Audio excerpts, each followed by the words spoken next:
Good evening friends.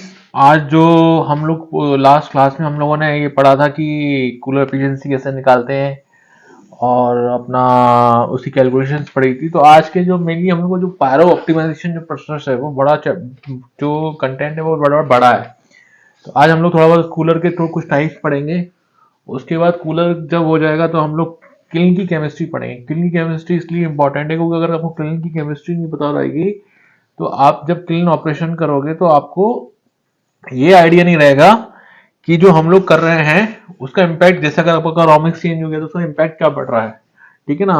उसके बाद हम लोग क्लिंकर, जो क्लीन के अंदर जो रिंग्स होती हैं डिफरेंट टाइप्स होती हैं, उसका रीजन पढ़ेंगे वो रिंग्स बनती कितनी है, कितने तरीके की बनती हैं, उसको कैसे एलिमिनेट किया जाएगा, अल्कली सल्फर रेशियो पढ़ेंगे। तो बहुत इंटरेस्टिंग है।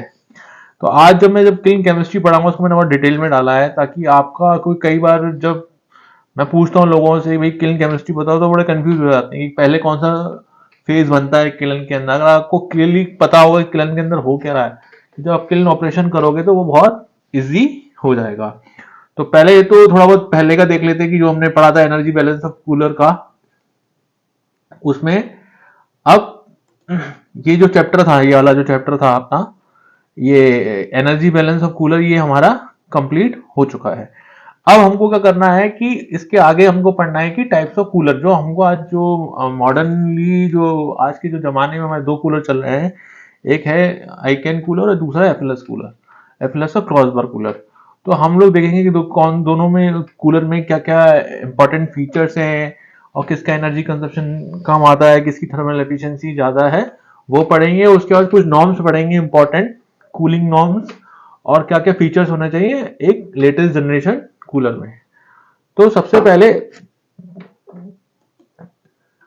पहले तो हम लोग अपना ये चालू करते हैं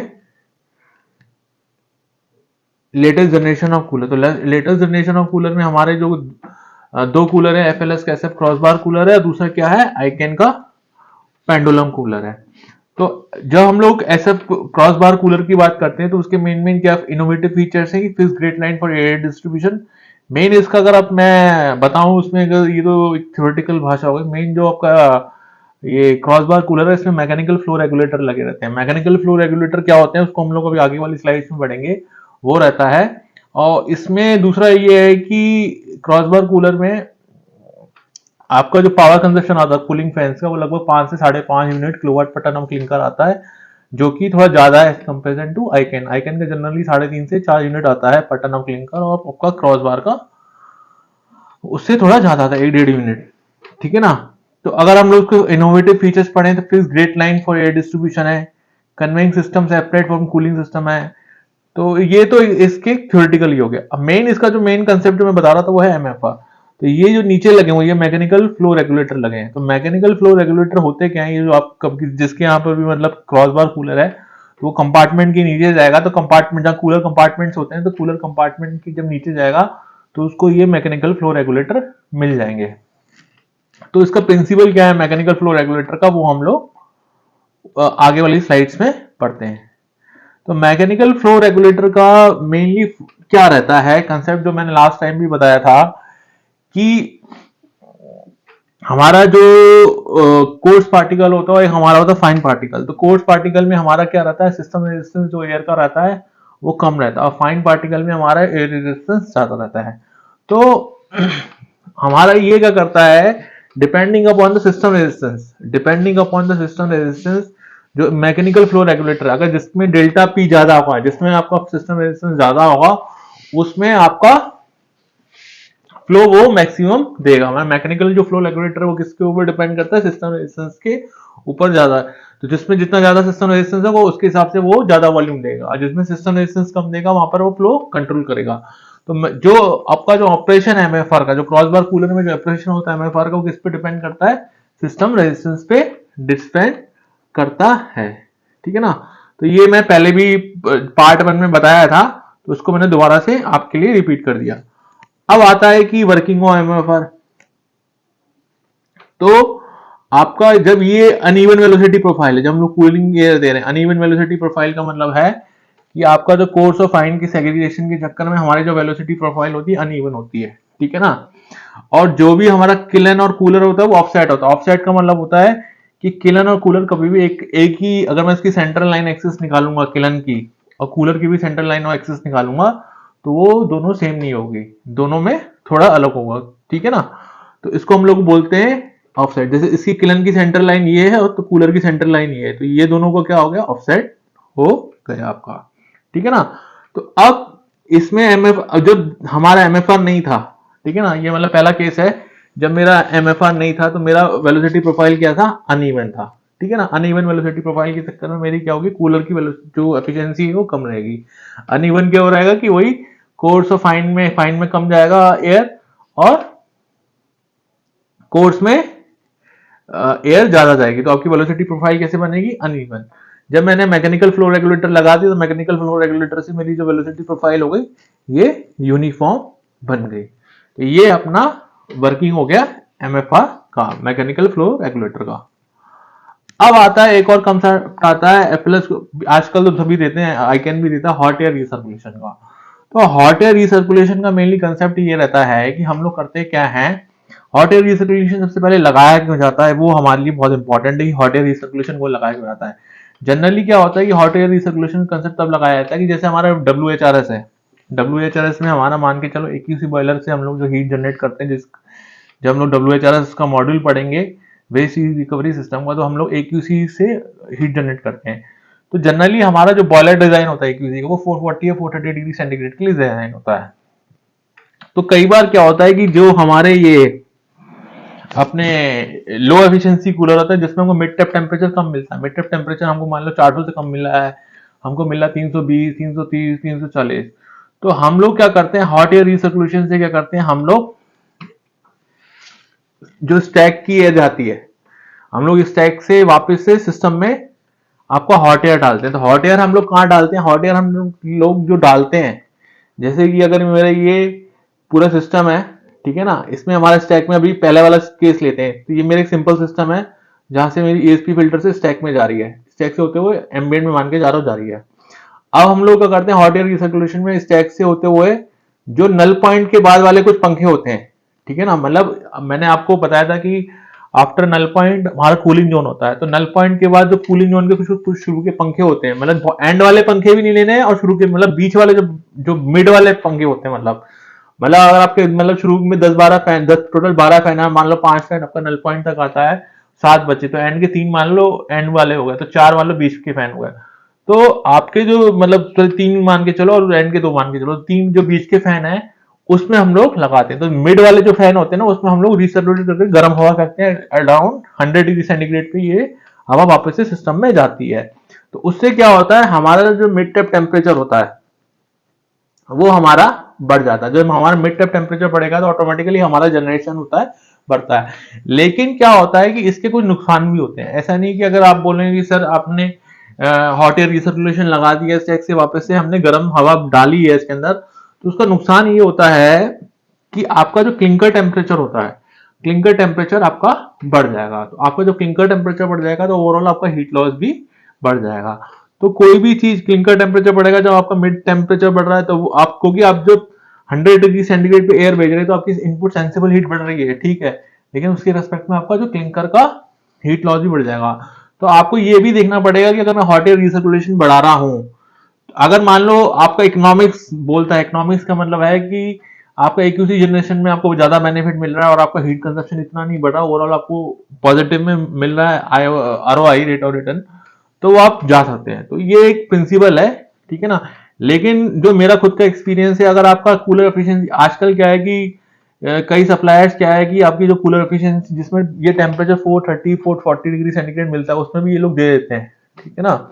लेकिन वो मेरे को समझ में नहीं आता क्यों देते हैं, क्योंकि उसमें आपका अगर हीट इनपुट अगर आप बढ़ा रहे हो, ठीक है, आपका जनरेशन थोड़ा बहुत बढ़ेगा, लेकिन उस केस में आपका कूलर एफिशिएंसी भी डेट्यूरेट होता है क्योंकि आपका क्लिंकर टेम्परेचर भी बढ़ता है। तो आपको इकोनॉमिक्स भी देखनी पड़ेगी कि मेरा ये फिजिबल है कि नहीं है, ठीक है ना। तो ये आपका क्या हो गया, प्रिंसिपल हो गया हॉट एयर रिसर्कुलेशन का। अब आता है ये देखिए, तो ये जो है आपका हॉट एयर रिसर्कुलेशन का है कि मिड एयर जा रहा है, मिड एयर WHRS हमारा हॉट एयर रिसर्कुलेशन का है। तो ये देखिए आपको एनिमेशन से पता चल जाएगा, ये आपका जो बीच वाले पंखे हैं, वाले जो पंखे हैं ये वाले, इस वाले पंखों से आपका हॉट एयर रिसर्कुलेशन जा रहा है। तो इस प्रिंसिपल पे हमारा ये काम करता है, best heat recovery with hot air recirculation. अब आता है कि हमारा, ये तो मैंने क्रॉसबार कूलर के ऊपर था, अब आता है हमारा आईकैन कूलर। तो जो हमारा आईकैन कूलर होता है, तो आईकैन का पेंडुलम कूलर जो होता है, उसके यूनिक फीचर्स क्या होते हैं कि इसमें स्टेशनरी इनलेट होता है, कोंडा नोजल होते हैं और ऑक्सिलेटरी फ्रेम्स होते हैं।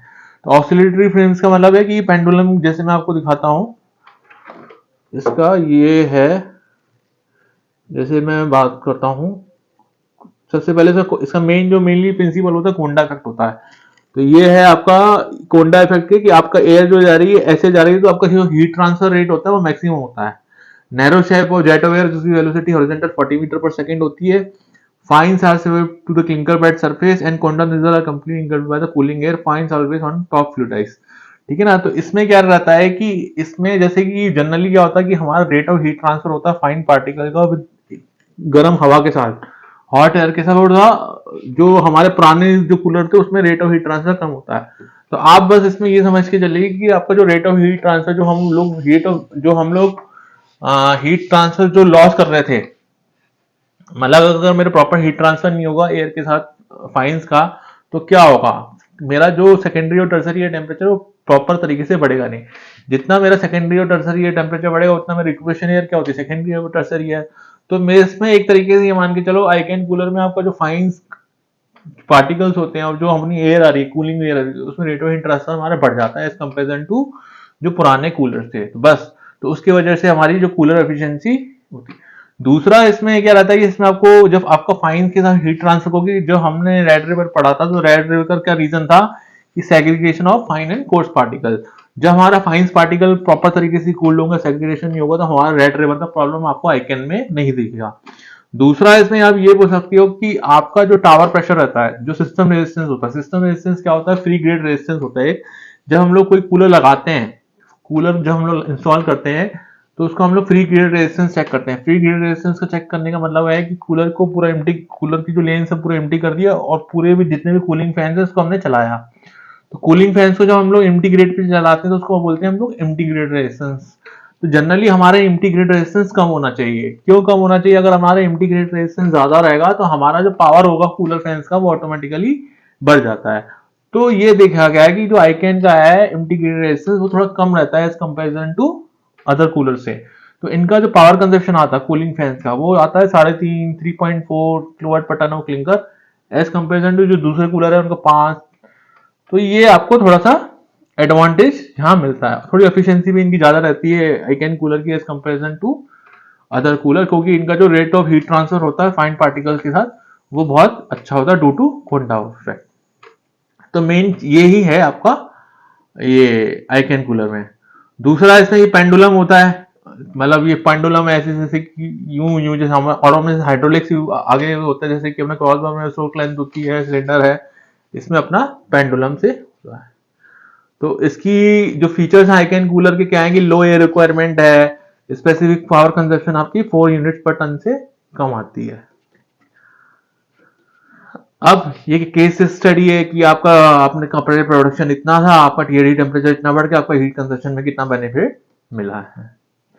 तो अभी जो हमको जो latest generation high efficiency cooler मिल रहे हैं तो उसमें क्या क्या मतलब एडवांटेजेस हैं वो हम लोग पढ़ लेते हैं। पहला है कि हमको क्लिंकर प्रॉपर्टीज अच्छी मिल रही है। क्लिंकर प्रॉपर्टीज का मतलब है कि जब भी हम लोग पायरो ऑप्टिमाइजेशन पढ़ते हैं, पायरो में पढ़ते हैं, तो हमारी कूलिंग, अगर हमारी कूलिंग एफिशिएंसी जितनी अच्छी होगी उतना अच्छा हमारा क्लिंकर बनेगा, क्योंकि हमारे जो फेस कन्वर्जन होते हैं ना वो डिपेंड करता है कूलिंग एफिशिएंसी के ऊपर। तो जितनी अच्छी रैपिड कूलिंग होगी उतना मेरा क्लिंकर क्वालिटी अच्छा बनेगा।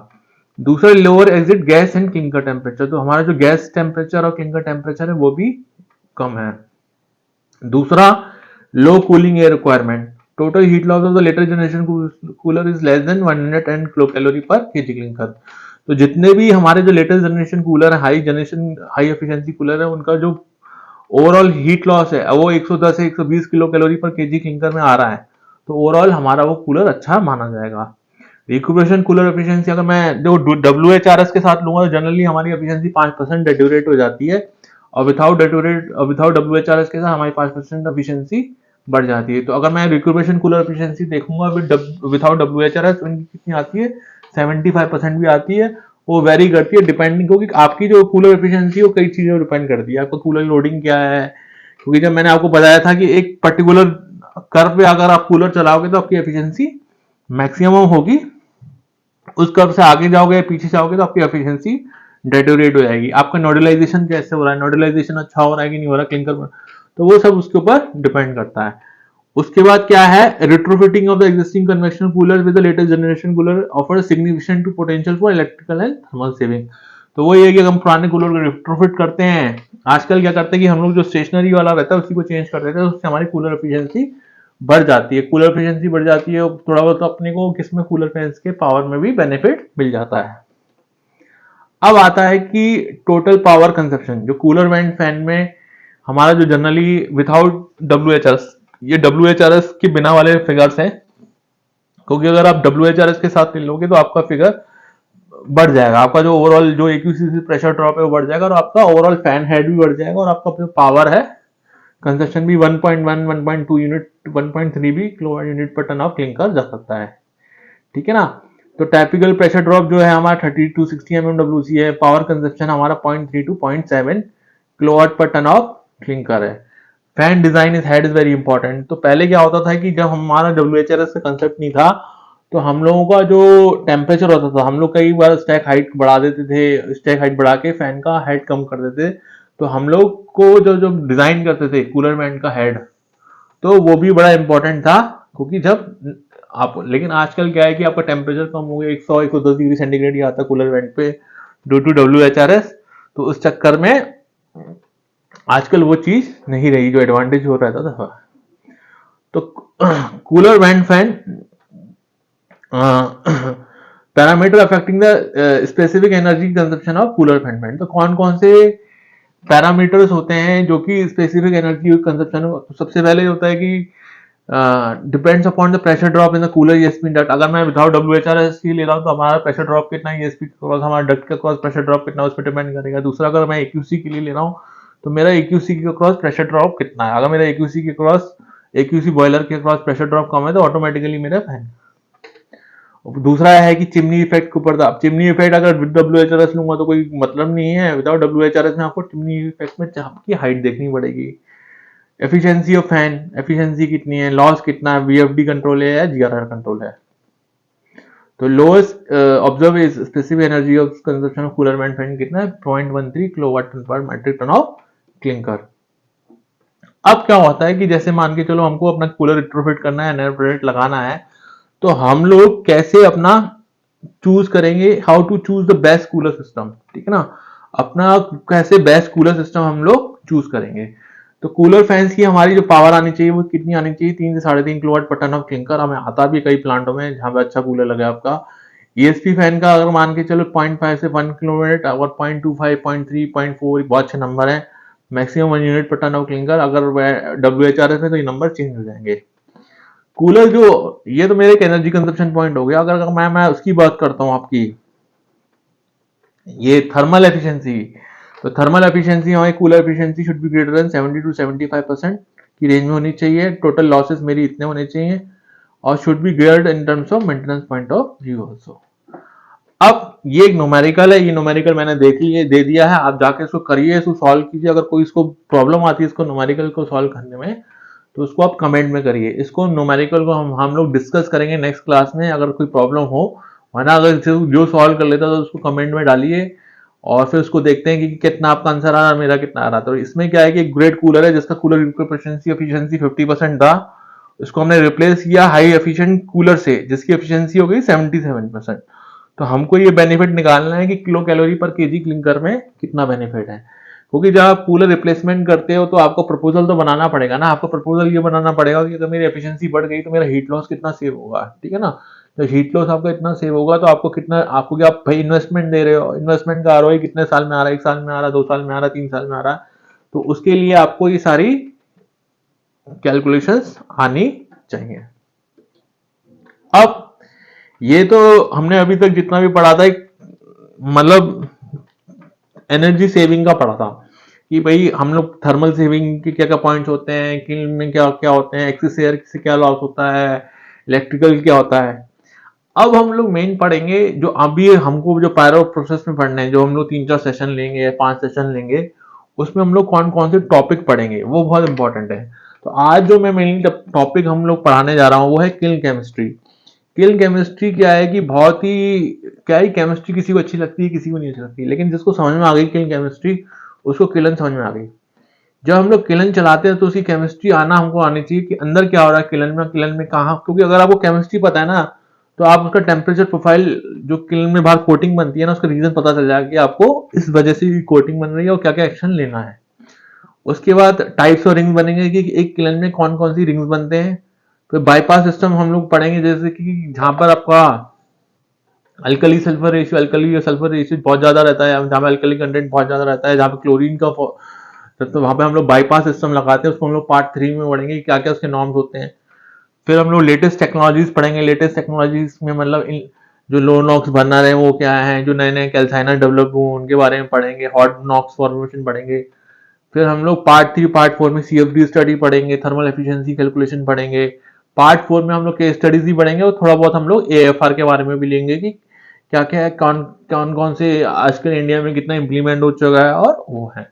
तो मेन क्या है कि जब हम लोग AFR पढ़ते हैं या कुछ पढ़ते हैं तो हमको उसकी क्लीन केमिस्ट्री हमको आनी चाहिए।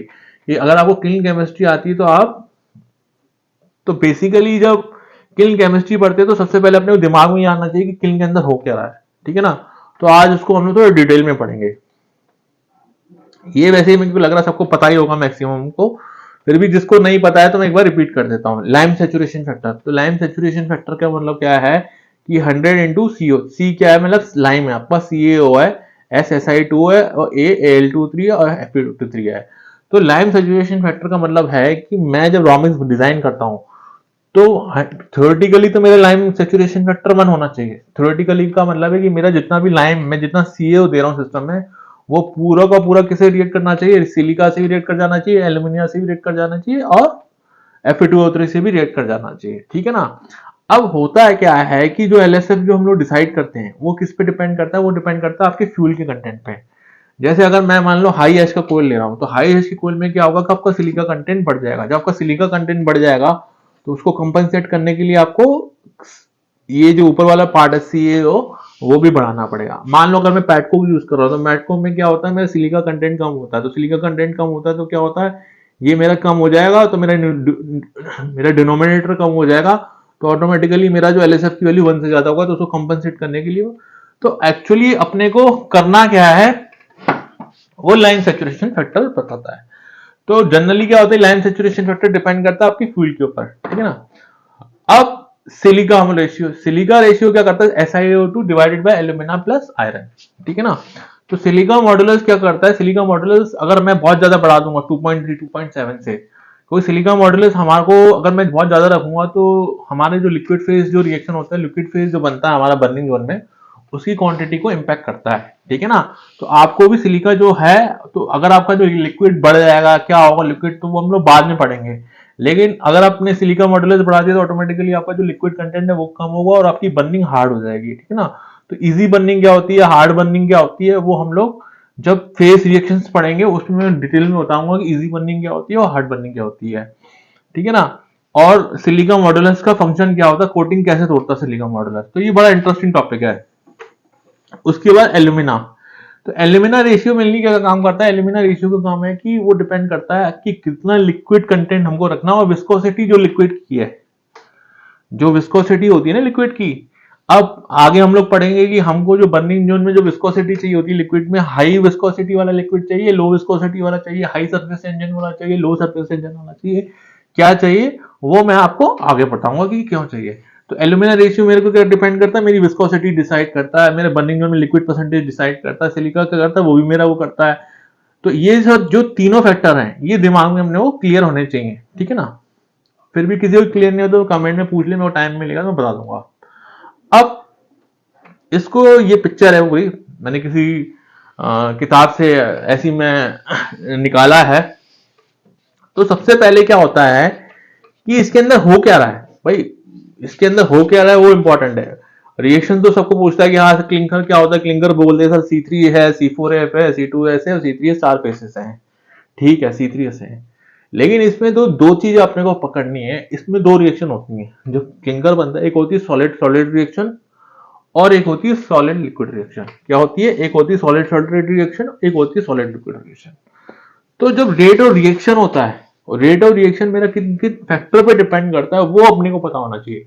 क्योंकि अगर आपको रेट ऑफ रिएक्शन, अगर आपको काइनेटिक्स पता है उसकी, ठीक है ना, अगर मेरे को रेट ऑफ रिएक्शन का काइनेटिक्स पता है कि किस रेट ऑफ कौन सी चीज से मेरा रेट ऑफ रिएक्शन बढ़ेगा, तो ऑटोमेटिकली जैसे हमारी फाइननेस है, अगर मैं फाइननेस बढ़ा दूंगा तो मेरा रेट ऑफ रिएक्शन बढ़ जाएगा।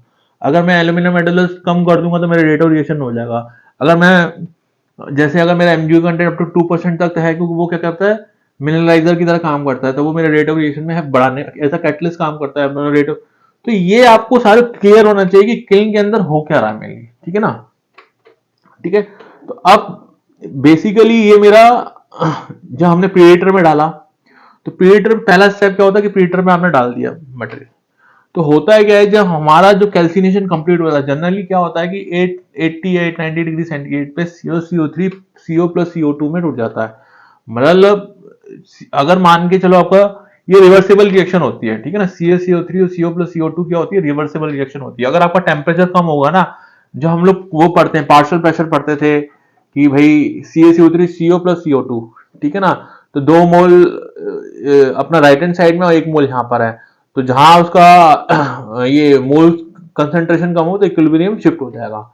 तो ये सब जो हमने 10th क्लास में भी फिजिक्स में पढ़ा था या केमिस्ट्री में पढ़ा था कि ली चटनियर प्रिंसिपल क्या होता है, ये सब उसी प्रिंसिपल्स के ऊपर बेस्ड हैं कि जैसे आपका टेम्परेचर बढ़ेगा आपका इक्विलिब्रियम पूरे की पूरा CO3 CO और CO2 में टूट जाएगा, लगभग 880 890 डिग्री या 998 में हम लोग बोलते हैं, वो टूट जाता है। अब होता क्या है कि जब ये रिएक्शन जो आपका निकला CO2 निकला, उसके साथ जो अपना हॉट मील में आ रही है वहां पर अपने SO3 भी आएगा, K2A भी आएगा, Na2O भी आएगा, ये सब आएंगे। इनके बाद ये जब आते हैं K2O Na2O ये सब आते हैं, ठीक है ना, ये क्या करते हैं जो बर्निंग जोन में, ठीक है ना, बर्निंग जोन है, बर्निंग जोन के साथ ये जो गैसेस होती हैं ये क्या करती है इक्विलिब्रियम बनाती हैं। मैं इसको आपको आगे वाले कर्व में दिखाऊंगा ये क्या करती है इक्विलिब्रियम में रहती हैं, कि मतलब कुछ गैसेस उड़ेंगी, रिएक्शंस होगा ये है। तो अभी हम लोग मेनली क्या करते हैं कि अब इसको समझते हैं, इस कर्व को समझते हैं कि हमारा है क्या। मेन मेरा क्या है कि ये वाला जो जोन है, पहला जो जोन होता है वो कैल्साइनिंग जोन होता है। मान के चलो हमारा कभी भी जो डिग्री ऑफ कैल्सिनेशन जो होता है वो हमारा 96% तक ही 90 95% 96% तक ही हमारा वहां तक रहता है, अपना 6 साइक्लोन तक 94 95%। मान के चलो आपका डिग्री ऑफ कैल्सिनेशन आपने वहां कम कर दिया, जो आपने अगर डिग्री ऑफ कैल्सिनेशन वहां कम कर दिया तो ऑटोमेटिकली क्या होगा, आपका जो कैल्साइनिंग जोन का जो लेंथ है वो बढ़ जाएगा। जब आपका कैल्साइनिंग जोन का लेंथ बढ़ जाएगा तो ऑटोमेटिकली क्या होगा, आपका बर्निंग जोन कहां शिफ्ट हो जाएगा, टुवर्ड्स ESP शिफ्ट हो जाएगा। कहां शिफ्ट हो जाएगा, टुवर्ड्स ESP शिफ्ट हो जाएगा। टुवर्ड्स ESP शिफ्ट होने से क्या होगा, आपका कूलिंग जोन छोटा हो जाएगा। तो आपका जो फ्री लाइम कंटेंट है, आपका जो फ्री लाइम कंटेंट है, जो आपका रेट ऑफ रिएक्शन होगा, फ्री लाइम कंटेंट की जो पॉसिबिलिटी होगी वो बढ़ जाएगी, ठीक है ना। तो हम लोग कोशिश करते हैं कि हमारा जो ये कैल्सिनेशन है वो मैक्सिमम वहां हो जाए, लेकिन 100% कैल्सिनेशन नहीं होना चाहिए। अगर मान के चलो वहां 100% कैल्सिनेशन हो गया तो आपका साइक्लोन जाम हो जाएगा। क्योंकि होता क्या है कि मैं आपको इसलिए बता रहा हूं कि क्यों होता है, मैं बता रहा हूं देखो। अब क्या है कि ये है मेरा ब्लाइट फेस। अब ये मेरा ब्लाइट फेस है, अब ब्लाइट फेस मेरा ये वाला कलर आपको ब्लाइट दिखाई दे रहा है, तो ये मेरा ब्लाइट फेस है और ये CO3 CO2 में टूट गया और ये मेरा फ्री लाइम है। तो 700 डिग्री सेंटीग्रेड से मेरा ब्लाइट बनना शुरू हो जाता है धीरे धीरे, ठीक है ना, धीरे धीरे मेरा 700। तो आप अगर मान के चलो उसको मतलब ये हाई टेम्परेचर पे लेके जाओगे तो वो वहां पर भी बन सकता है आपका ब्लैक C2S जो है ना वो वहीं बन जाएगा आपका साइक्लोन में, तो वहां पर जाम होने की चांसेस रहता है। तो हम लोगों को कभी भी जो हम लोग कहते हैं ना कि हमारे को टेम्परेचर मत बढ़ाओ ज्यादा साइक्लोन का या ये कैल्साइन आने का, तो वो इसलिए लगता है कि हमारा C2S वहां ना बन जाए। अगर हमारा C2S वहां बन गया तो वहां हमको वहां नहीं बनाना C2S, हम कोशिश करना है कि हमारा जो जो भी होना है वो सब किलन के अंदर हो। उसके बाद क्या होता है कि इसको और हम समझते हैं, उसके बाद ये जो अपने ये होते हैं जो कंपोनेंट्स होते हैं ये भी अपने 700-800 पे बनना शुरू हो जाते हैं। ये अपने यहाँ कहते हैं ये जो एल्यूमिना वाले होते हैं, आयरन वाले होते हैं, ये होते हैं। लेकिन होता क्या है कि जब 1250 डिग्री सेंटीग्रेड होता है, 1250 डिग्री सेंटीग्रेड होता है, तो ये C3 या C4F क्या होता है, लिक्विड में कन्वर्ट हो जाते हैं। मतलब जब आपका C2S बना, जो C2S बनता है, C2S किससे बनता है, जो आपका CO बना, जो आपका कैल्शियम ऑक्साइड बना, वो CO जो था, जो अपना सिलिका से रिएक्ट करके C2S बना, जो C2S बना है वो किससे बना, वो सॉलिड सॉलिड रिएक्शन है, उसको हम लोग डिटेल में पढ़ेंगे आगे। और उसके बाद आपका जो इलाइट और ये सॉरी ये C2F, C3, C4F क्या होता है, शुरू में 1250 डिग्री सेंटीग्रेड उससे पहले ये सॉलिड सॉलिड में होता है, और बाद में ये दोनों मर्ज हो जाते हैं और लिक्विड बनाते हैं। फिर लिक्विड में क्या होता है, आपका एलाइट जो होता है, सॉरी ये बिलाइट होता है, वो बिलाइट जो होता है, जो फ्री लाइम अवेलेबल होता है, उससे रिएक्ट करके आपका एलाइट होता है। तो ये एक छोटी सी मैंने बताया। अब हम लोग उसको इस वाली ग्राफ से समझते हैं। अब आपका ये CO था, ये वाला आपका लाइन था, बिलाइट था। अब जैसे ही आपका ये आपका जो यहाँ पर मेनली आपको क्या फोकस करना है कि आपका जो C2S फॉर्मेशन है वो किस टेम्परेचर से बनना शुरू होगा। अगर मैं यहाँ देखूंगा तो ये है, और ये मेरा रिएक्शन एंथैल्पी है, तो ये मेरा ट्रांजिशन जोन हो गया। ट्रांजिशन जोन में आपको देखना ही पड़ेगा कि आपका फ्री लाइम अवेलेबल है, ठीक है ना, और आपका क्या क्या अवेलेबल है, C3, C2L, A7, C4AF, C3A, ये सब ट्रांजिशन जोन में आपका है। और ये हो गया प्रीडेटर वाला और कैल्साइनिंग जोन, ठीक है ना। तो ये आपका ट्रांजिशन जोन हो गया। उसके बाद यहां पर जब आपका ये अपना C4AF, C3A ये किसमें गया, लिक्विड में कन्वर्ट हो गया, और फाइनली ये अपना एलाइट में कन्वर्ट हो गया। और उसके बाद हम लोग वो होता है कूलिंग जोन। तो कूलिंग जोन में ऑटोमेटिकली क्या होता है, कूलिंग जोन में क्रिस्टलाइजेशन होता है। क्रिस्टलाइजेशन का मतलब होता है कि आपका जो जैसे कि आपका बर्निंग जोन में टेम्परेचर मान लो 1400 डिग्री सेंटीग्रेड है, तो हॉट मेल्ट को हमको वापस से बर्फ में मतलब उसको सॉलिड में कन्वर्ट करना है। मतलब लिक्विड को जब हम लोग सॉलिड में कन्वर्ट करते हैं कूलिंग करके, तो उस प्रोसेस को हम लोग क्या करते हैं, क्रिस्टलाइजेशन। तो कूलिंग जोन में हमारा क्रिस्टलाइजेशन होता है। जब हम लोग कोटिंग फॉर्मेशन पढ़ेंगे तब इसमें कंसेप्ट और क्लियर होगा। तो ये हमारा मेन पार्ट हो गया। अब इसको और इस वाले से पढ़ते हैं कि इनिशियली हमारा क्या था, CaC2L सेल था, हमारा CO फ्री लाइम अवेलेबल था, C2S मेरा यहां तक बना, C2S जब तक मेरा जो जहां से मेरा बनना शुरू हुआ C2S और लाइम फ्री हुआ, तो ये जब C2S फ्री लाइम से रिएक्ट कर गया तो C3S बन गया, और ये मेरा जो C3 है, C2F, C4 है, C3 है, ये दोनों जो कंबाइन हो गए, मेरा क्या हो गया, लिक्विड फेज में हो गया। लिक्विड फेज के बाद क्या हुआ, लिक्विड फेज में ये C2S जो है किस में कन्वर्ट हो गया, C3S हो गया। तो आपको हमेशा ये चीज याद रखनी है कि जब आपका C3S बनेगा तो लिक्विड फेज जो है वो में, क्योंकि हमारा जो C3S का फॉर्मेशन है वो सॉलिड लिक्विड रिएक्शन है, तो विस्कोसिटी कैसी है लिक्विड फेज की, वो बहुत इंपॉर्टेंट रोल प्ले करती है, क्योंकि हमको हाई विस्कोसिटी चाहिए होती है, ठीक है ना। तो ये जो एल्यूमिना मॉडुलस होता है, ये एल्यूमिना रेशियोज होते हैं, ये क्या करते हैं, अगर हम लोग बढ़ाते हैं तो हमारी विस्कोसिटी बढ़ती है, तो इसलिए हमारा जो रेट ऑफ रिएक्शन होता है वो बढ़ाता है, और हमारी जो बर्निंग होती है इजी होती है। तो क्योंकि हमारा जो C2S जो किसमें कन्वर्ट होता है, C3S, वो हमारा लिक्विड फेज में ही कन्वर्ट होता है। तो लिक्विड फेज का जो कंटेंट होता है वो बहुत ज्यादा प्ले रोल करता है। उसके बाद क्या होता है कि उसके कूलिंग जोन होती है। तो कूलिंग में क्या होता है कि 1450 से 1250 13 जितने भी आ गया, तो ये क्या हो गया कि अब 4 फेसेस में कन्वर्ट हो गया। C3 C4 जो C3 लिक्विड में था वो किस में कन्वर्ट हो गया, सॉलिड में कन्वर्ट हो गया। तो क्रिस्टलाइजेशन क्या प्रोसेस होती है, आपका जो लिक्विड से हम लोग सॉलिड में कन्वर्ट करते हैं। अब क्या होता है, ये रिएक्शन जो हो रही है उसको हमने ले लिया, ये 100 टू 100 इवेपोरेशन ऑफ वाटर हो गया। और स्ट्रक्चरल चेंजेस, अगर 500 डिग्री सेंटीग्रेड से ऊपर क्या हो रहता है, आपका जो सिलिकेट के जो मिनरल्स है उसमें स्ट्रक्चर चेंजेस होना शुरू हो जाते हैं। 600 से 900 डिग्री सेंटीग्रेड में आपको कार्बन डिसोसिएशन होता है, आपका CO2 निकलना होता है। 700-800 पे आपका बिलाइट फॉर्मेशन चालू हो जाता है, इंटरमीडिएट प्रोडक्ट चालू हो जाते हैं, एल्यूमिनेट और फेराइट चालू हो जाते हैं। और 1250 डिग्री सेंटीग्रेड पे हमारा क्या होता है कि जो हमारे ये जो एल्यूमिनेट और ये फेस होते हैं, एल्यूमिनेट और फेराइट वाले, वो मेल्ट में कन्वर्ट हो जाते हैं। और उसके बाद कूलिंग होती है जो कि हमारा 1300 से 400। तो ये हमारे अंदर क्लीन के अंदर होता है। अब क्या होता है, इसको हम लोग इससे पढ़ते हैं, ठीक है ना। तो ये पहला क्या फेज था कि आपका CO3 था, ब्लू वाला जो है CO है, ये Si2 है, Al23 है, ये आयरन है और CO2 है।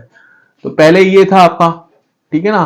तो इसमें हम लोगों ने 23 CaCO3 लिया, 6 SiO2 दो एल्यूमिना लिया और 1 मोल Fe2O3 का लिया।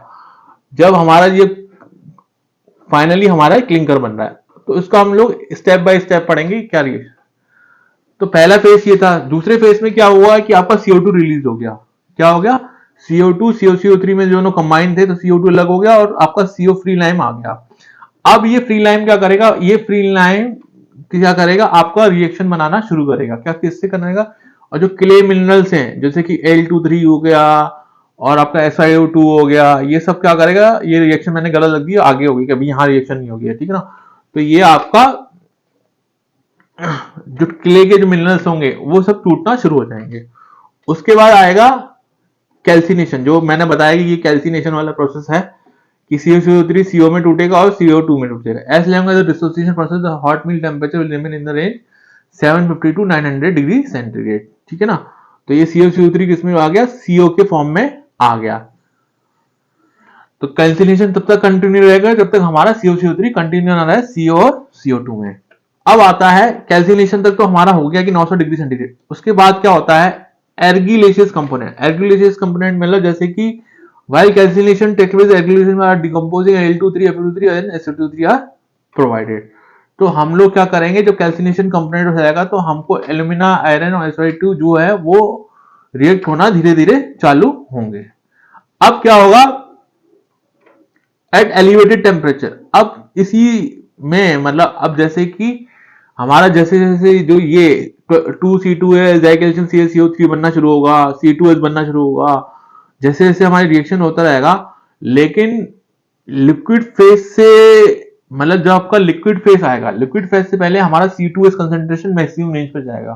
ये बहुत इंपॉर्टेंट पॉइंट है क्योंकि हमको क्लिंकर में C3H ज्यादा चाहिए, हमको C2H नहीं चाहिए। तो हमारे को ये कोशिश करना है कि ये वाला जो पार्ट है, ये वाला जो पार्ट है जो अभी मैक्सिमम गैस सॉलिड, अभी ये वाली जो रिएक्शन हो रही है CO और SiO2 में और जो भी रिएक्शन हो रही है वो सॉलिड सॉलिड रिएक्शन हो रही है, लेकिन जब सॉलिड लिक्विड रिएक्शन होगी तो हमारा मेन ऑब्जेक्टिव है कि हमारा जो C2H है मैक्सिमम किस में कन्वर्ट होता है? C3H में हो जाए। तो अभी क्वांटिटी C2H की ज्यादा है, लेकिन जैसे आगे वाले स्टेज में क्या होगा?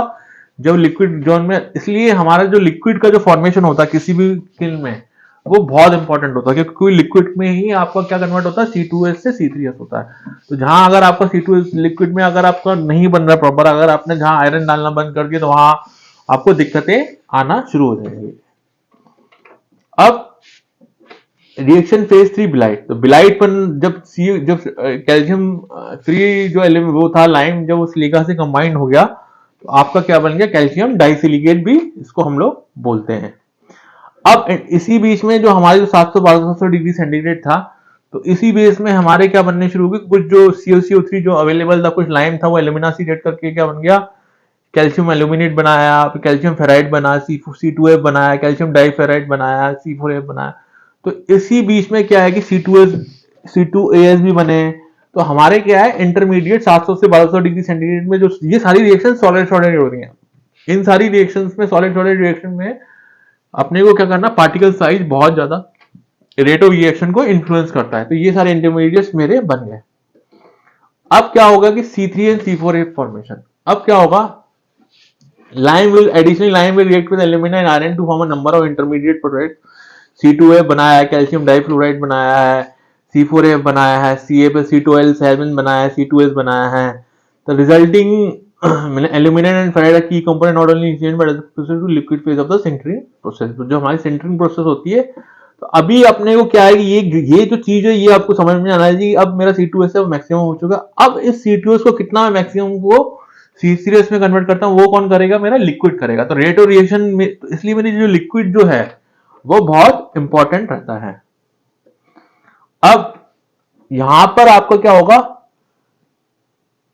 जब तक उसको सिलिका अवेलेबल रहेगा, अब देखो, अब जैसे कोई बोल रहा था कि सर सिलिका जो है आप कितना बढ़ा देंगे, तो सिलिका आप ज्यादा भी नहीं बढ़ा सकते। आपको क्या है कि सिलिका मॉडुलस क्या है, एक तो लिक्विड फॉर्मेशन करता है, और अगर सिलिका थोड़ा ज्यादा भी रखोगे तो उसको अवेलेबल C2H का फॉर्मेशन भी आपका बढ़ सकता है।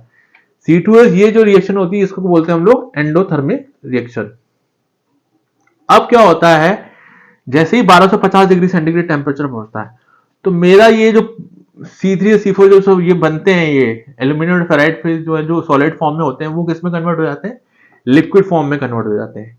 अब जैसे ही ये मेरे लिक्विड फॉर्मेशन हुआ, तो usually completion of belite formation of process 250 degree centigrade, मतलब 1250 पे हो जाता है।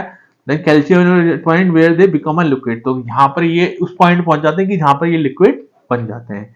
तो जनरली क्या होता है कि जो मिनरलाइजर होते हैं, मिनरलाइजर जैसे Mg हो गया या कैल्शियम डाइक्लोराइड होता है, वो क्या करते हैं, ये टेम्परेचर को जल्दी, जैसे कि अगर मान लो 1270 1280 पे आ रहा है लिक्विड फेज, तो 1240 30 डिग्री सेंटीग्रेड वो कम कर देते हैं।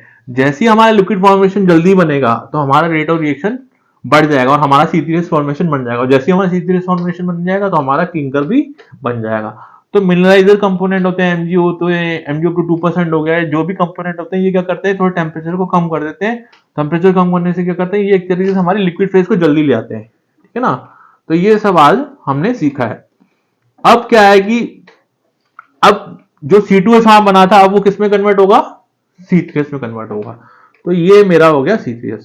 तो अब इस कर्व से अगर आपको ये पूरा कर्व समझ में आ गया कि पहले मैंने फ्री लाइन था, फ्री लाइन में C2S किया, तो C2S जो पीक पे पहुंचा था, वो सडनली मेरा डेटोरेट हो गया, जो कि अब मेरे किसी भी क्लिंकर में हमारा C3S होना चाहिए 45-65% होना चाहिए।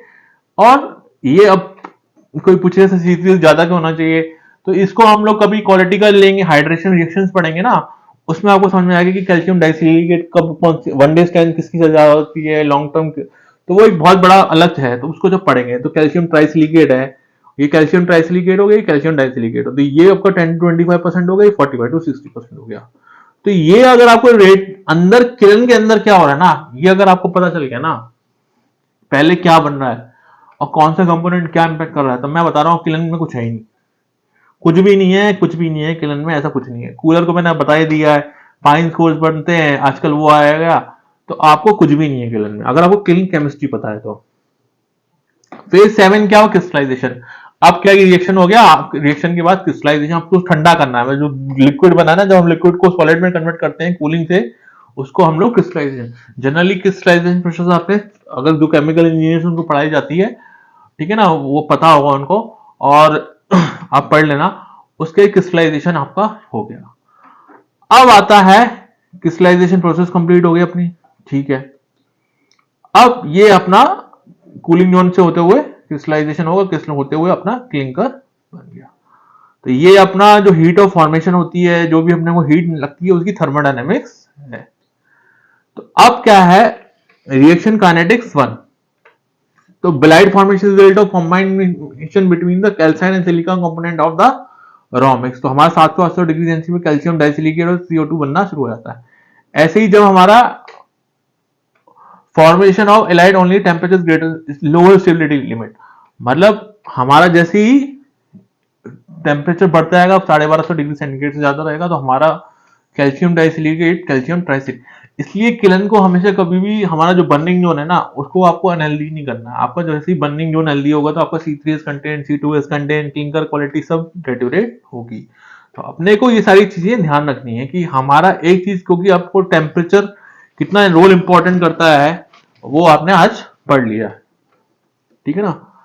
अब 700 डिग्री सेंटीग्रेड से 1200 डिग्री सेंटीग्रेड पे जितनी भी आपकी जो रिएक्शन होती है कैल्साइट की क्वार्ट्ज के साथ, CaCO3 टूट रहा है, C2S plus CO2 carbon dioxide, क्योंकि आपका जो 90 कुछ परसेंट तो कैल्सिनेशन, तो भी अब 4% आपका किल में होगा, मान के चलो, मैं आपको जो बचा हुआ होगा वो आपका प्रीटर में होगा। तो 700 के बाद 700 to 1200 डिग्री सेंटीग्रेड में कुछ ये सब रिएक्शंस होती हैं। रॉमिल फाइननेस, तो हमारी जो रिएक्शन रेट है, जितना ज्यादा रॉमिल फाइननेस रहेगी, उतनी रेट ऑफ रिएक्शन हमारी बढ़ जाएगी। माल की केस में वाल जुड़ेगी और उसमें स्लो रहेगी। Rate of reaction depends upon the contact surface between the reactant. जो कांटेक्ट सरफेस जो होता है रिएक्टर को, सॉलिड सॉलिड रिएक्शन में आप, क्योंकि शुरू वाली जो रिएक्शन है सॉलिड सॉलिड रिएक्शन हो रही है, सॉलिड सॉलिड रिएक्शन में आपका क्या पार्टिकल साइज बहुत इंपॉर्टेंट रोल प्ले करता है। अब आता है कि रिएक्शन काइनेटिक्स 3। रिएक्शन काइनेटिक्स 3 क्या है कि अपना जो ब्लाइट है वो किससे कन्वर्ट हो रहा है, वो रिएक्ट कर रहा है लिक्विड फेज से कर रहा है, तो ये हमारा बना रहा है कैल्शियम ट्राई से। तो आपका जो रेट ऑफ एलाइड फॉर्मेशन है वो किस पे डिपेंड करता है, इस पे डिपेंड करता है। जितना ज्यादा का मेल कंटेंट बढ़ता जाएगा, वैसे वैसे आपका रेट ऑफ एलाइड फॉर्मेशन बढ़ता जाएगा। दूसरा है कि alite formation is a solid liquid reaction, तो alite stabilise by Al2,3 Fe2O3 K2NO2 et cetera. तो ये क्या है, Al2,3 Fe2O3 K2O3 ये सब लिक्विड फॉर्मेशन में हेल्प करते हैं और ये क्या है, इससे स्टेबलाइज होता है। अब crystal structure affect the burning. In practice, the most convenient method of following the reactions by measuring the rate of decrease of uncombined lime, that free lime. अब क्या होता है, एक सवाल मान के चलो, मैंने दो रॉ मिक्स लिए, दोनों रॉ मिक्स मेरे सेम है, दोनों का सिलिका रेशियो सही है, सिलिका मॉडुलस सेम है, एल्यूमिना मॉडुलस सेम है और लाइम सैचुरेशन फैक्टर सेम है, लेकिन दोनों की जो फाइननेस है वो अलग अलग है, ठीक है ना। जब फाइननेस अलग अलग होने से क्या होता है कि मैंने एक रॉ मिक्स से क्लिंकर बनाया, दूसरे रॉ मिक्स से क्लिंकर बनाया, तो दोनों में मेरा जो लाइम कंटेंट है, दोनों में मेरा जो लाइम कंटेंट है वो अलग अलग आएगा। जिसमें मेरा पार्टिकल साइज छोटा होगा उसमें मेरा रेट ऑफ रिएक्शन अच्छा होगा, रेट ऑफ रिएक्शन अच्छा होने से मेरा जो लाइम की जो फ्री लाइम होगा अवेलेबल होगा वो कम रहेगा, ठीक है ना। तो ये बहुत सिंपल सी बात होनी चाहिए कि दिमाग में क्लियर होना चाहिए। अब ये जैसे कि मेरा है, ये रोमिक्स 1 है, ये रोमिक्स 2 है, तो रोमिक्स 1 मेरा शेल ए है और शेल एस है, तो इसमें क्या है कि हमारा ये कोर्सर है, रोमिक्स 2 जो है कोर्सर है, रोमिक्स 1 हाँ, तो इसमें हमारा जो परसेंटेज ऑफ फ्री लाइम है कम है और इसमें परसेंटेज ऑफ फ्री लाइम बढ़ गया। तो सेम रोमिक्स बनाने के साथ अगर हमने पार्टिकल साइज चेंज कर दिया तो ऑटोमेटिकली मेरा फ्री लाइम बढ़ जाएगा। Parameters that affect the rate of reaction. अब कौन कौन से पैरामीटर्स होते हैं जिसपे जो रेट ऑफ रिएक्शन को डिफाइन करते हैं। एक होता है एलाइड फॉर्मेशन। एलाइड फॉर्मेशन होता है depends upon the following factors. किस पे डिपेंड करता है, quantity and viscosity of melt and diffusion distance between the reactant. Diffusion distance तो आप उसी पे डिपेंड करेगा आपका, ये अगर पार्टिकल साइज का अगर जितना छोटा होगा उतना आपका जो डिफ्यूजन डिस्टेंस होगा वो आपका इतना कम हो जाएगा। दूसरा है कि क्वांटिटी एंड विस्कोसिटी। क्वांटिटी का मतलब है कितना परसेंट होना चाहिए आपका, और दूसरा उसकी विस्कोसिटी कितनी है। Formation of liquid phase 1250 degree centigrade, pure system L2,3 eutectic point at 1338 degree centigrade. In clinker other elements MgO help to decrease the eutectic point to 250 degree centigrade. तो यूटेटिक पॉइंट क्या होता है कि आपका वो temperature जिसपे आपका melt हो जाए, फ्रीज हो जाए। अगर मान के चलो मैं 1250 डिग्री सेंटीग्रेड की मैं बात मान लो, मेरा यूटेटिक टेम्परेचर 330 डिग्री सेंटीग्रेड है, ठीक है ना। अगर मैं इस टेम्परेचर से कम करूंगा तो मेरा जो मोल्टन फेस है वो सॉलिडिफाई हो सकता है। समझ में आ रहा है। अगर मेरा मोल्टन फेस सॉलिडिफाई होगा तो मेरा क्या होगा, रेट ऑफ रिएक्शन कम हो जाएगी। तो जो हमारे मिनरलाइजर होते हैं MgO हुआ, Na2O हुआ, ये क्या करते हैं, मेरे यूटेटिक पॉइंट होता है। यूटेटिक पॉइंट क्या होता है कि कई मिक्सचर्स एक सेम पॉइंट पे फ्रीज हो जाते हैं, मतलब एक पर्टिकुलर टेम्परेचर फ्रीज हो जाते हैं। जैसे 1338 है तो 1300 से 838 मेरा यूटेटिक पॉइंट, अगर मैं इससे कम करूंगा तो उसमें जो मोल्टन स्टेट है वो सॉलिडिफाई कन्वर्ट करने में प्रोबेबिलिटी बन जाएगी। तो हमारा यूटेटिक कम होना चाहिए, क्योंकि हमारा अगर कम रहेगा, कोई हमारा 1250 पे या कुछ पे बन रहा है लिक्विड, अगर मेरा यूटेटिक पॉइंट उस पे ही लाई करता है तो कोई दिक्कत नहीं है, क्योंकि उससे पहले तो बनेगा नहीं। लेकिन उससे ऊपर लाई करेगा तो वो थोड़ा मेरा दिक्कत हो सकता है। तो हमारा क्या होता है कि MgO हुआ, Na2 हुआ, K2 हुआ, ये क्या करते हैं, इसको करते हैं। तो इसलिए जो हमारा MgO होता है up to 2% as burning act as a mineraliser, वो क्या करता है 30-40 डिग्री सेंटीग्रेड आपका टेम्परेचर कम होता है। तो जहां पर माइंस में थोड़ा MgO रहता है ना आपका, वहां पे हीट ऑफ फॉर्मेशन भी कम हो जाती है। अब लिक्विड का जो कैलकुलेशन जो होता है, लिक्विड जो कैलकुलेशन हो जाता है वो हम लोग कैसे निकालते हैं वो हम लोग देखते हैं। अगर मेरा एल्यूमिना रेशियो ग्रेटर देन 1.38 है तो इस फॉर्मूला, अगर एल्यूमिना रेशियो इतना है तो इस पॉइंट से मैं अपना लिक्विड ये कैलकुलेशन करूंगा। MgO लेस देन 2% में हमारा ये आपका 1400 डिग्री सेंटीग्रेड पे इतना है और 1450 डिग्री सेंटीग्रेड पे हमारा लिक्विड फॉर्मेशन ये है। तो MgO Na2O K2O जो है अब सब टू हमको ये मदद करता है। अब ये है सिलिका रेशियो एल्यूमिना मॉडुलस। तो सिलिका और अपना एल्यूमिना मॉडुलस का क्या फर्क पड़ता है इसको मैं अब बाद में समझाऊंगा। इससे पहले मैं एक लिक्विड नॉर्म्स ले लेता हूं। लिक्विड नॉर्म्स क्या कहता है कि हमारा जो लेस देन 23% है, अगर हमारा 23% लेस देन है लिक्विड तो हमको ड्राई बोलते हैं, 23 to 27 नॉर्मल बोलते हैं, 27 से परसेंट ज्यादा फैट है। लेकिन well 23% liquid with the void volume of the clinker filled by around 18। तो जितना हमारा वॉइड वॉल्यूम कम होगा क्लिंकर में उतना हमारी क्लिंकर की स्ट्रेंथ बढ़ती जाएगी। अब इसको मैं पहले समझाऊंगा, जो ग्राफ है वो ऑटोमेटिकली आपको समझ में आएगा। AR affects the liquid chemistry. AR indicates the amount of liquid form early at relatively low temperature. AR क्या एल्यूमिना रेशियो क्या इंडिकेट करता है कि अगर मैं रिलेटिवली हमारा जो लिक्विड फॉर्म है, अगर मैं जितना ज्यादा एयर डालूंगा, जैसे कि मान लो मैं 0.93 1338 पे मैंने AR 0.93 रखा और मैंने आपका AR यहाँ पर रख दिया 1.44, ठीक है ना। तो जैसे जैसे मैं AR बढ़ाता जाऊंगा, एल्यूमिना रेशियो में बढ़ाता जाऊंगा, तो ऑटोमेटिकली क्या होगा, मेरा जो लिक्विड परसेंटेज है वो बढ़ जाएगा। तो एक सेम टेम्परेचर पे अगर मैं एल्यूमिना रेशियो बढ़ा दूंगा तो मेरा लिक्विड फॉर्म जो है वो पहले बनेगा, ठीक है ना। तो एल्यूमिना रेशियो बढ़ाने से क्या होगा कि हमारा लिक्विड फॉर्मेशन पहले क्या बनेगा, वो टेम्परेचर को कम कर देगा, तरह से फ्लक्स की तरह काम करते हैं alumina. SR indicate the final amount high SR equals to less liquid. तो सिंपल सी बात है, अगर मान के चलो मेरा यहाँ पर SR ज्यादा है तो यहाँ मेरा लिक्विड कम है, और जैसे जैसे मैं SR कम करता गया मेरा लिक्विड बढ़ता गया। तो जितना ज्यादा SR रहेगा उतना मेरा लिक्विड फॉर्मेशन कम होगा। बहुत सिंपल सा कंसेप्ट है। अब एक और हम लोग पढ़ते हैं, कोटिंग वाला मुझे लगता है आज हो नहीं पाएगा क्योंकि बड़ा हो गया वीडियो, उसको हम लोग नेक्स्ट क्लास में लेंगे, पार्ट 3 में ले लेंगे। अब हाई विस्कोसिटी और लो विस्कोसिटी, तो क्या होता है जब मैं टेम्परेचर बढ़ाता हूं तो मेरी विस्कोसिटी क्या होती है, घटती है। तो अब क्या होता है, एल्यूमिना रेशियो मेरी विस्कोसिटी को बढ़ाता है। तो हाइयर एल्यूमिना रेशियो होगा तो मेरी विस्कोसिटी बढ़ेगी, और मेरा लोअर एल्यूमिना रेशियो होगा तो विस्कोसिटी होगी। तो हमको क्या है कि बर्निंग नॉन टेम्परेचर में बहुत ज्यादा टेम्परेचर भी नहीं चाहिए, और दूसरा है कि हमको एल्यूमिना रेशियो इतना मेंटेन करना है कि हमारा विस्कोसिटी रहे, क्योंकि हमारा हाई विस्कोसिटी में हमारा रेट ऑफ रिएक्शन बढ़ेगा। दूसरा जो SO3 है, K2SO4 है, Na2SO4 MgO है। तो MgO हमारे लिए क्या करते हैं, मिनरलाइजर करते हैं जैसे, और SO3 क्या करें, जितना ज्यादा SO3 रहेगा मेरा सिस्टम में, जितना ज्यादा SO3 होगा उतनी मेरी विस्कोसिटी कम होगी। इसलिए SO3 क्या करता है, हमारी विस्कोसिटी को रिड्यूस करता है। तो हम कोशिश करते हैं कि हमारे सिस्टम में SO3 रहे ही ना, बहुत कम रहे, मिनिमाइज रहे। तो SO3 हम लोग मिनिमाइज कैसे करते हैं, जब मैं कोटिंग की बताऊंगा ना कि हमारा ऑक्सीडाइजिंग एटमॉस्फेयर होना चाहिए, ये होना चाहिए, तब हम लोग पढ़ेंगे। ऐसी सरफेस टेंशन, तो सरफेस टेंशन का क्या रहता है, सरफेस टेंशन का ये रहता है कि लो अपना वो सरफेस टेंशन में क्या करता है, डिसाइड आपका सरफेस टेंशन डिसाइड करता है आपके पार्टिकल साइज। जो नोड्यूल्स जो होते हैं ना, नोड्यूल्स कौन डिसाइड करता है, आपका सरफेस टेंशन डिसाइड करता है। तो ये देखो, जैसे सरफेस टेंशन बढ़ाता है क्लिंकर ग्रेन साइज बढ़ाता है। High surface tension better nodular में lower dust less coating due to less wetting of brick surface. और जितना ज्यादा सरफेस टेंशन होगा आपके लेस वेटिंग होगी। तो लो सरफेस टेंशन मतलब आपका ये है वेरी लो आर, जितना जितना ज्यादा आपका एल्यूमिना रेशियो जितना कम हो उतना सरफेस टेंशन है। तो आप देखिए एक चीज से दूसरी चीज पूरी कनेक्टेड है। अब आता है कि कोटिंग फॉर्मेशन क्राइटेरिया। तो क्राइटेरिया क्या क्या होता है नॉर्मल कोटिंग का, ये clinker ball formation, clean coating, ये जो सब है ये मैं हम नेक्स्ट क्लास में लूंगा क्योंकि बहुत बड़ा हो गया वीडियो और आपको इतना देख भी नहीं पाओगे। तो आज भी हमने मोटा मोटा आज क्या पढ़ा, मोटा मोटा हमने आज यही पढ़ा, अभी है मतलब काफी, इसलिए आज हो नहीं पाएगा।